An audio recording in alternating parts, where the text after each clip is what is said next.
mental health, substance abuse, Euphoria. Oh! Wow. Yes. The world has been taken by storm once again by a television show. And I feel weird to be a Netflix television show. HBO Max. I feel weird to be a 37-year-old man live tweeting about Zendaya on Sunday nights, but god dang, we got something here, boys. Yeah. That's a great show. That's a really fucking great show. That's the best show ever, maybe. Potentially one of, for sure, one of the greatest shows for me. Cool. Like, bro, I was around for Sopranos. I was around for The Wire. I was around for Boardwalk Empire. I was around for True Blood. I was around for all of the FX, The Shield, Sons of Anarchy. The way that Sam Levinson tells the story of this girl, and more so the characters around her, the way it is so artfully fucking shot. It is a masterpiece. Damn near every single shot has intent, taste.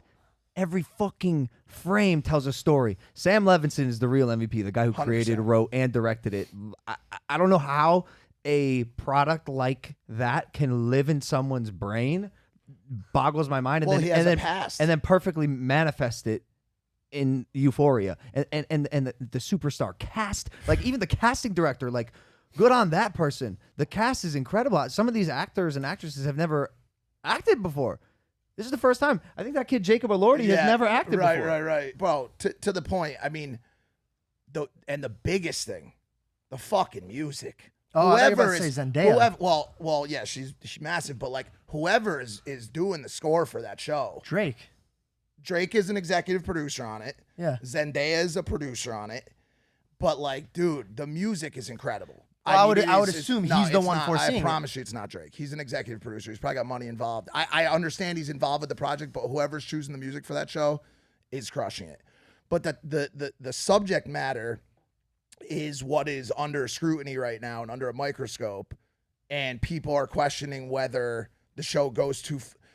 What are we doing? We texting? No, I have to amend my statement. He is an Australian actor, but it says he was basically homeless before this show. So it was a breakout role for him, where an extremely talented person was discovered and now is going to be set for the rest of his life, which makes me happy. Sorry, go ahead. The story, and the story of Fezco is crazy too. The backstory, but Levinson has a past with addiction and substance abuse and all these issues. And, I've heard from some people that Rue is basically Levinson incarnate as a character in the show. Okay. I don't know if that's true or not, but the subject matter is under scrutiny right now by activism groups, by DARE, by parents, by people who do and don't watch the show. And the question has become, does this show glorify or make drugs seem cool? Because these kids are seeing their favorite actors and actresses using drugs. It's a very heavy show. For those of you who do not know what the show is, it's a very, very heavy, sexually forward, kind of R-rated show about drugs, alcohol, underage drinking, pedophilia. In a high school setting, a coming of age story for Rue and her friends. And it's mind blowing. I mean, the attention to detail that Sam has put into the show is crazy. I read in your book, Mike, you guys lost and you started to get your addiction because you didn't know what the addiction was, and like nobody taught you. Correct. They just said don't do drugs. Correct. So could this possibly be a place where people look at it and go, "This is fucked up. I'm not going there." 100%. That's my takeaway as well. 100%. But there will be some that venture into the other side. I hear the glorifying angle, but what's scary about drugs is the unknown. You don't do drugs knowing you're going to have a fucking overdose and potentially die and scare your whole family. But what happens when you see that at a young age? Well, how can you watch Euphoria afterwards and go, yeah, I'm going to do drugs? I'm going to give that a shot. What? You're seeing the real life repercussions happen. But that's you and also me. That's the same feeling that I would have. Yeah. But there are others that unfortunately probably For sure, don't. And those opinions are all completely valid. The qualm an issue that I have with the other way of thinking is, okay, so say we don't do Euphoria and we go with what we've been doing. The opiate epidemic is the #1 killer of people in this country. Jeff. Yep. Number one, dog. Yeah. It wasn't a few years ago. It's crazy. It wasn't. #1 killer of 18 to 34s in this fucking country.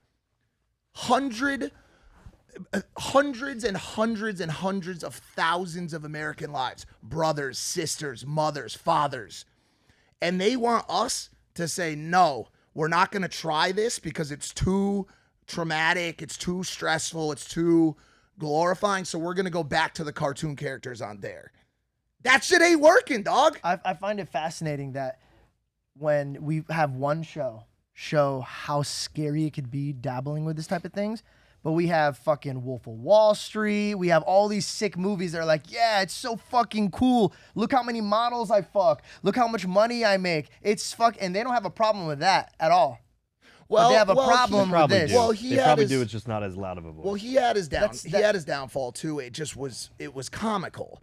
When you look, and I don't want to give any spoilers away for people who haven't watched the show yet, because I know there's some of you out there. When you look at what this girl is going through and what the other people in her circle are going through as a result of her use, there ain't nothing pretty about it, dude. And honestly, you just flew through season 1. You're on episode 2 of season 2 now, yeah? Yeah. Season 1 was light work compared to season 2, bro. If you come out of season 2, especially episode 5, which aired about a week before this episode airs, I believe. If you come out of that saying, dude, I wanna give drugs a try, you got an issue. What about for the people that have already done drugs, that are clean like you? So that's me, right? Or friends that you know. Horrible, bro. Horrible. And honestly, like Georgie said it to me today, I'm not so sure that it's not a contributing factor to what's been going on with me lately. I said it to him. It is probably. You should be watching. Wow. Probably. Bro, it is. Well, you're programming it, bro. You're literally watching. You're reliving it. So it makes sense to me. You have anxiety. You're bringing up past trauma from your brain about you, how you made your mom feel, and how you did it. Of course, it's going to give you anxiety. So this is not a major spoiler. I'm sure they've seen this online at least. But in episode 5, the one that just aired, Rue gets into a massive blowout over drugs with her little sister and her mother.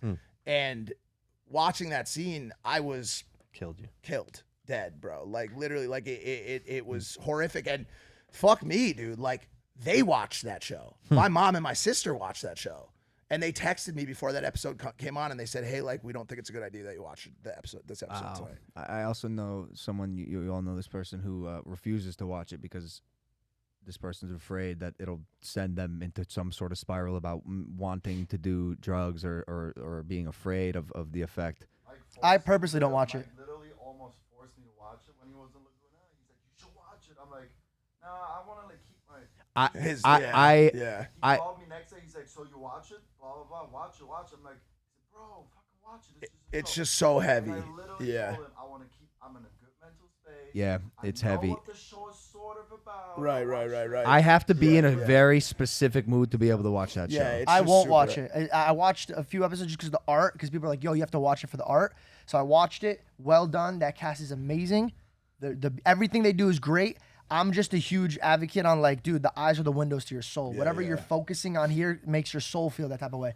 At night, I play Friends or Seinfeld. I want to laugh before I go to bed, bro. When I wake up, I want to do something exciting. I want to put my intentions on something good.